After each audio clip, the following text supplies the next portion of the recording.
Cartoons and character design are a large part of human culture, whether it be comics, shows, or the drawings you doodle on the back of your worksheet. But cartoons are a distortion of reality. The face of Homer Simpson or the face of a Powerpuff Girl don't look human at all, but our brains perceive them as such, even find them more pleasing or appealing than realism in most cases. But why? Well, for one, the features that are exaggerated in a cartoon character aren't picked at random. From Family Guy to Dora the Explorer, and even the drawings of a small child, there are similarities, and there are reasons why some features are distorted in certain ways and some aren't. This is because humans like to exaggerate the features that help us perceive emotion and minimize the features that don't. Since the face is the main focus of human expression, the head of a cartoon character is often larger in comparison to the body, and the features of the face are distorted as well. Can you tell what emotion this is? You can, and that is because the eyes and the mouth are the main way humans express emotions, even though these are just two lines and a dot. In cartoons, eyes will be rounded and enlarged, and mouths will curve into a more noticeable smile or frown. Noses and ears will be shrunk in order to let the mouth and eyes take the spotlight. Humans will even apply these features onto animals in cartoons, despite the fact that animals don't have these features. This is called anthropomorphism. But humans and animals don't express their emotions in the same way, so that begs the question, how would animals draw cartoons?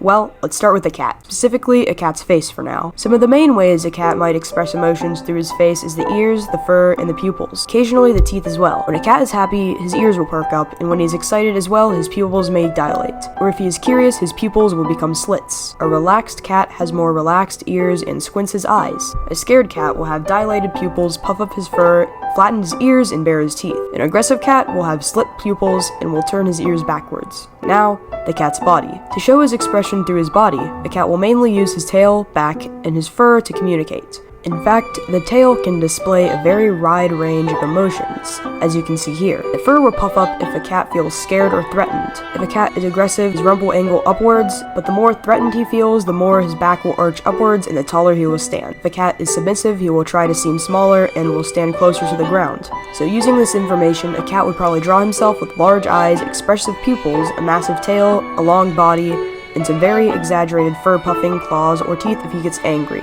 This is my process for drawing animals in the way animals might draw themselves. This obviously looks very different from the anthropomorphized cats we see in our cartoons. Our exaggerated cat looks much more wild, untrustable, and unpredictable, while anthropomorphized cats, such as those in Gumball or Aristocats, look more happy and more friendly. And that is the point of anthropomorphism, to make animals look more appealing to humans. But how would an animal anthropomorphize humans in order to make us look more appealing to themselves? This gets uncanny. All we have to do is put animal features onto humans in the same fashion humans put human features onto animals. Knowing cats see expression through the fur, ears, eyes, back, and tail, an animal-pomorphized human would likely have cat-like eyes, massive ears, hair that poofs up whenever they get angry, and furthermore, in terms of body language, the human would sheepishly hunch over whenever scared, or would stand tiptoed and have a terrifyingly cold expression whenever aggressive. The human's ears would move around like a cat's ears, and to make up for lack of a tail, the cat would probably have to get creative, like maybe make the human wear a cape that just moves around like a cat's tail, or it probably wouldn't be too much of a stretch to say they just add one. In all, this animal-pomorphized human would likely look like a twisted, emotionless version of Catra. Even though it may look terrifying to a person, it would probably look rather appealing to a cat. Using this cat eyes, large ears, long body, massive tail, poofy fur theme to any animal, and that's probably how a cat would draw said animal. Minimize any details that would distract from these features as well. In fact, you can use this process of studying the body language and then applying that in exaggerated fashion to the animal's normal anatomy in order to determine how any animal would draw a cartoon of themselves, not just cats. If you study its expression enough, for example, a horse. Horses mainly see expression through the neck,